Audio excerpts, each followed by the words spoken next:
So this is one of the many stories that we find in the New Testament about Jesus healing someone that was blind.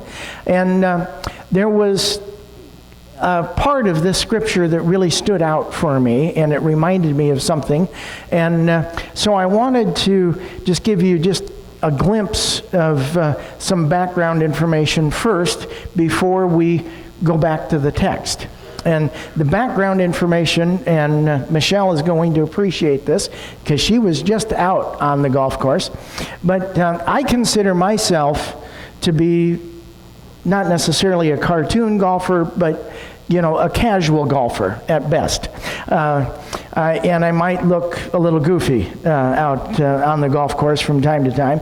But I'll tell you that one of the things that happens to you when you're out playing golf, and if you talk to a golfer, you'll know that, this is mostly true, that generally it's a frustrating, business. And people that don't golf wonder, why do you continue to punish yourself? And what happens is that every so often, at least once, maybe twice, sometimes as many as 3 times when you're out golfing, the perfect shot just happens. Everything runs smoothly. Everything goes just exactly like it's supposed to. And it is that adrenaline rush. It's like, oh, did you see that? I did that. It worked just exactly like it was supposed to. Look at, the ball, everything works. And then as sure as that shows up, it most certainly will leave you. That's the other part of golf, is that at some point during the course of the 9 holes or the 18 holes, for some reason, every talent that you thought that you had suddenly evaporates. It just goes away. And the simplest shot in the world, all you have to do is gently chip the ball up onto the green, and instead it rockets all the way across, like it's been shot out of a cannon. Or, you want to have this long drive and it just snakes through the grass. Or sometimes you swing and the ball doesn't move at all. It's still there. And you go, oh, brother, how'd I do that? Luckily, there is this thing in golf that laid back casual golfers like to put into implementation, I'll say. And that something happens when you do a shot and it, ends up in the water, or it goes completely left or completely right, sometimes into the other person's fairway. Sometimes you have to yell at people and warn them, say, whoa, the ball's coming your way and it's not really supposed to. What that thing is called a mulligan. Now, if it weren't for the mulligan, I don't think I'd be interested in golf at all. Because what the mulligan allows you to do is you hit a really bad shot and you kind of like say, oh, you remember do-overs as a kid? Yeah, it's a do-over. And you take out another ball and you drop it where that first one was and you hit a second shot. And as long as you're playing with laid-back kind of casual golfers, nobody seems to care, because, it happens to them too. And so we kind of all get along. Now, the tournaments that Michelle plays in and the tournaments that I generally don't play in probably don't allow mulligans. So, it's just one of those things. Yeah, no, right. I figured as much. But wanted to tie in this idea. I bring all of this up because a mulligan is similar to what we're talking about with regard to this particular text. Now, I found it interesting that this word kind of jumped out at me when I read this text in Luke, and I went to all of the commentaries that I have in my office and wanted to research this a little bit or try to get a better idea of what was going on. And so I looked at all of the commentaries, and there wasn't anything in there about what I was interested in. And so I got online and I looked at some of the commentaries online and tried to find somebody that could support what it was that I was intrigued with, and there wasn't anything. There's just no Bible scholarship out there at all that really supports what it is that I think is so intriguing and so important about this particular text.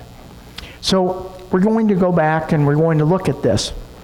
And it begins with verse 41, where the man is brought to Jesus, and Jesus asks him, he said, "What do you want me to do for you?" And the man replies, he says, "Lord, let me see again."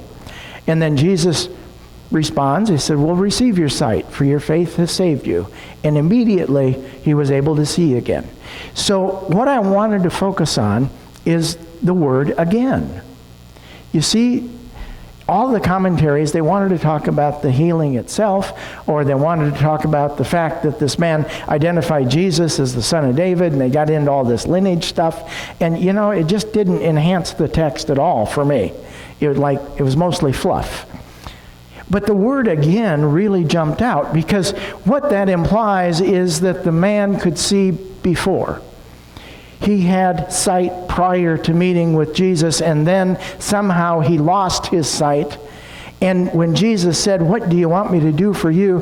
he said, "I want to be able to see again." Again. And later in the text it says that Jesus spoke the word and he regained his sight.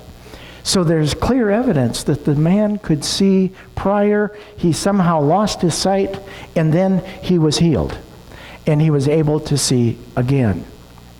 Now, of course, you could take this story literally and understand that the man was healed one time.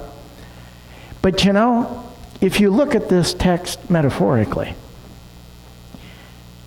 you can implement this idea over and over and over again.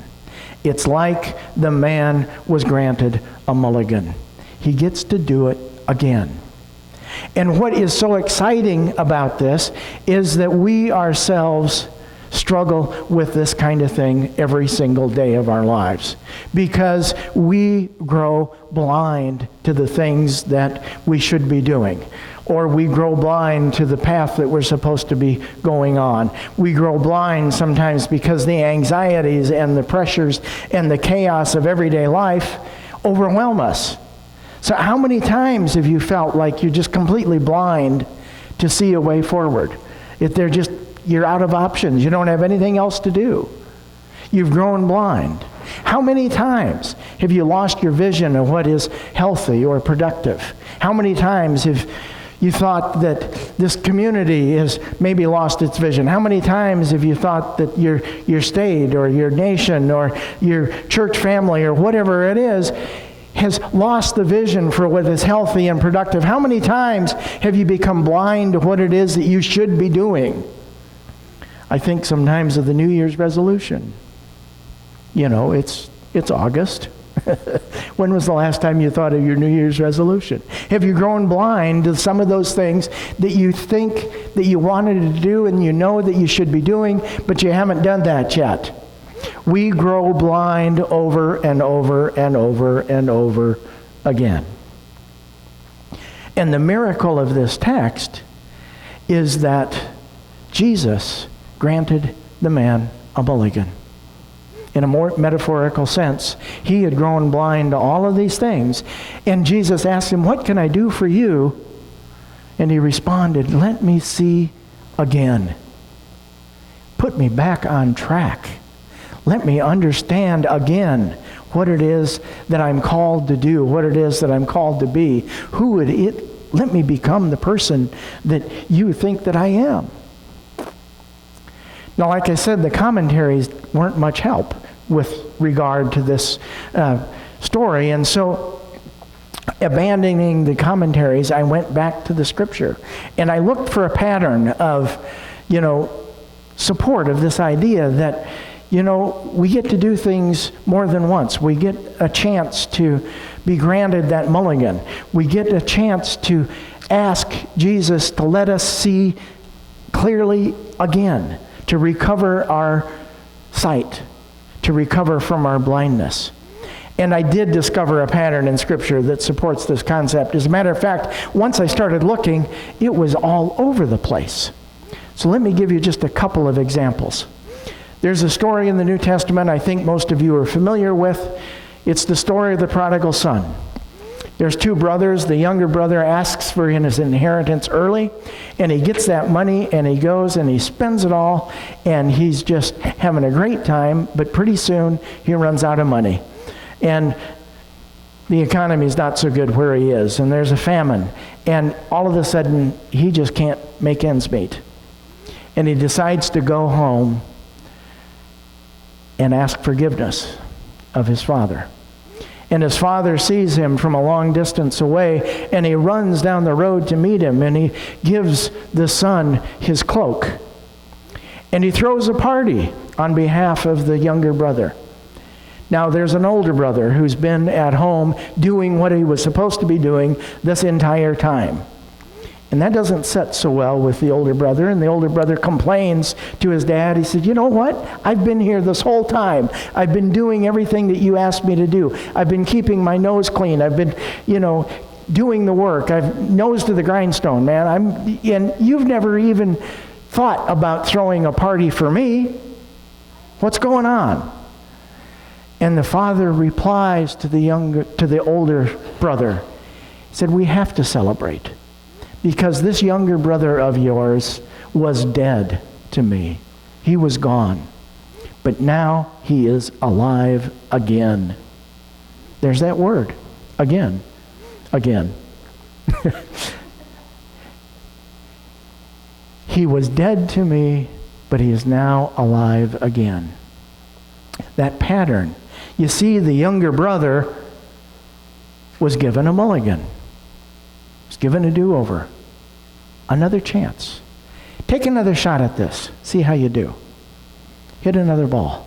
See what happens. There's another story of a blind man, and this is actually really interesting to me because Jesus comes across a blind man, and they tell him that he's blind, and so Jesus reaches out and he touches his eyes. And he asks the man, he said, can you see? The man says, well, sort of. I see people, but they look like trees walking.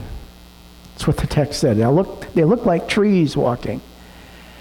And it's blurry, and I can't really see. And so Jesus touches his eyes a second time. And he says, now can you see? And the man says, yes, I can see clearly.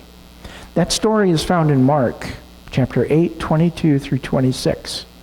If you want to make a note of that and read it later. But what jumps out at me is even Jesus had to do it twice. Think about that, okay? Jesus didn't quite get it done the first time. He had to go back and do it a second time. So don't feel bad if you need to have a mulligan. It's okay, Take another shot. Take another swing. Do whatever it is that you need to do to recover from the blindness that has set in. Because story after story after story in the New Testament points us to this idea that we can do it again. Jesus asked the man, what do you want me to do for you? And he said, Lord, let me see again. In our blindness, in our lost ways, in our inability sometimes to even function, we can always ask God for a mulligan. And we can always say, let me see clearly again. So in a few moments, we're going to be celebrating the sacrament of Holy Communion. And as United Methodists, we celebrate this about once a month. It's usually on the first